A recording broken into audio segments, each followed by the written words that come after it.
Today, I want to talk about something we all use, knowingly or unknowingly. It's an institution so powerful that without it, democracy cannot exist. In a democracy, when there's no checks and balances, that can lead to a dictatorship. In a democracy, when there's rampant corruption, that can lead to a government that doesn't care about the people. But a lack of free media, and by extension free public opinion, means that democracy itself cannot truly exist. Freedom of media and public opinion is one of the most vital institutions, so we are going to run a little bit long on this video. In America, a free media is guaranteed by the Constitution. It states Congress shall pass no law abridging the freedom of speech or of the press. And yet, Reporters Without Borders, along with a few experts and a little bit of data, created a handy little tool called the Press Freedoms Index. Out of 180 countries, the US ranks 48th. Objectively, out of 180 countries, not so bad. But for a country that guarantees the freedom of press in its constitution, well, they should be doing better. Each score has two components, the underlying situation score and the abuses score. In terms of the underlying situation, the US ranks 20th best, but in terms of the abuses score, they rank 13th worst. So this means that historically and culturally, the US does respect free media, but recently there have been some abuses by a group or a person in power, such as reducing transparency or spreading false information or attacking the media that criticizes it. In 2016, the US had an abuses score of 13.86. It now has an abuses score of 63.01. What better way to figure out why this increase happened than to look at the litany of press abuses that have happened since? While this list is not exhaustive, it was definitely exhausting to try and find the most notable offenses over the past 4 years. So let's get into it in no particular order. Number 1. The White House deciding to stop its daily press briefings. While this is not an original idea, and we'll get into why later, it is a measure that means that the White House doesn't have to respond to criticism as often or explain their actions as often. They've only recently just started their press briefings again in an effort to inform the public of the pandemic that is going on and the current situation regarding that.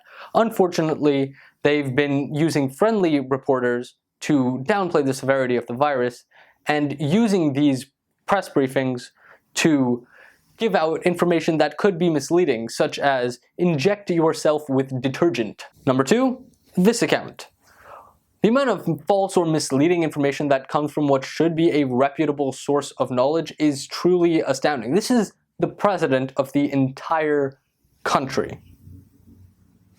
Recent developments, including the pushing of an untested drug with serious side effects, means that this is not only compromising the integrity of the knowledge that people make decisions off of, but is also costing people their lives.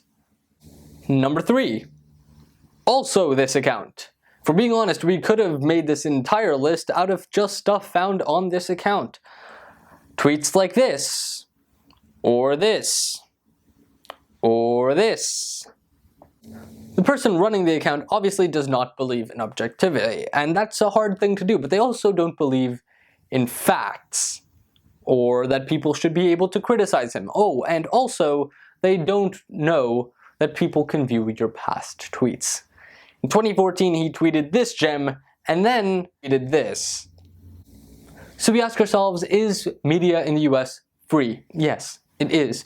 But the freedom of public opinion is majorly under attack. Thanks to free media, it is still safe for now. But recent developments and actions taken by those in power make us wonder, will it stay that way? The UK thankfully offers us some hope. After a government scandal in 2009, they've been more and more transparent with its spending. They also have a unique way of increasing transparency.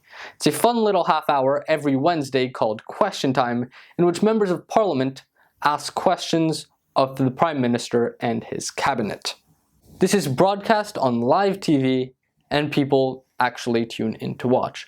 Because it's a scheduled event and guarantees that opposition members are able to ask questions of the government, both sides are represented. People can watch, and people do watch. This is very much unlike C-SPAN of the United States, which people don't actually watch, and when they do, they don't want to watch it because it's a little bit of a drag. Allowing criticism of the government and making them explain why they took certain actions allows the public to have an accurate idea about why the government is doing things and what the government is actually doing. Simply put, this increases the freedom of public opinion. The UK has this down. They have a rank of 33 in the Press Freedoms Index, and they seem to be doing well.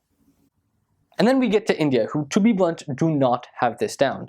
Out of our 3 countries, they have the worst abuses score and the worst underlying situation score. Out of the 180 countries compared on the Press Freedoms Index, they rank 140th. That's behind countries like Afghanistan and Kuwait. Kuwait, in fact, is the same distance ahead of India that Saudi Arabia is behind India. Now, granted that it's 32 spots either way, but still, Kuwait has high online censorship rates and has notoriously harsh criminal sentences and prison sentences for those who are critical of the regime. Saudi Arabia, meanwhile, literally ordered the killing of a journalist. So, for a country that has free thinking and free expression enshrined in its constitution, well, it should be doing miles better and not in between both Saudi Arabia and Kuwait. What's happening in India regarding free press right now ranges from mildly concerning to outright despotic. India has a control over media institutions that is not present in either the US or the UK, and that is they own a large part of the advertising revenue for news companies, even the largest ones. According to Reporters Without Borders Asia Pacific Bureau Chief Daniel Bastard, Modi's party, the BJP, has become one of, if not the largest advertiser in the country. The data backs him up. For example, for the Times of India and the Telegraph newspaper groups, government ad spending accounts for 15% of revenue. This leverage translates into self-censorship. When a newspaper steps out of line, the money stops. In Kashmir, when daily newspapers simply followed a story about separatists, ad revenue dried up. This is not an isolated event. In the middle of 2019, when the Hindu, the Telegraph, and the Times of India all ran articles or published illustrations that were critical of the government, a freeze on ad spending was initiated. When ABP's Milind Khandekar and Punya Prasun Bajpai exposed a setup within an interaction with Modi, they were forced to resign. In other cases, those who have exposed government scandal have faced defamation lawsuits. In the case of NDTV, they were raided and accused of a crime they had already been cleared of after they ran a series of articles critical of the government. They also faced a one-day ban for reporting on sensitive information. Officials at NDTV said that they were only reporting what was being shown on other news channels. These sorts of punishments perpetuate self-censorship, which allows the government to oppress the media without committing any further overt actions. Then there's the question of freedom of public opinion. The transparency and the messaging of the government have been more than questionable. Remember when I said the White House stopping their daily press briefings wasn't an original idea? That's because it's a page stolen directly from the Modi playbook. Elected in 2014, Modi had not done a single press conference up until May of 2019, and when he did, the BJP representative to his side did the talking. Modi has, however, done television interviews, though according to multiple sources, these interviews are largely scripted formalities. There's obviously also direct advertising. In the weeks leading up to the most recent election, the Modi government took out dozens of front-page ads highlighting Modi's accomplishments. This was done using taxpayer money. Finally, and most horrifyingly, as Swati Chaturvedi outlines in her book, the BJP has created a digital army. While bots and troll accounts are no longer uncommon, this digital army doesn't always stay digital. From a BJP office in Delhi, instructions are sent out via WhatsApp.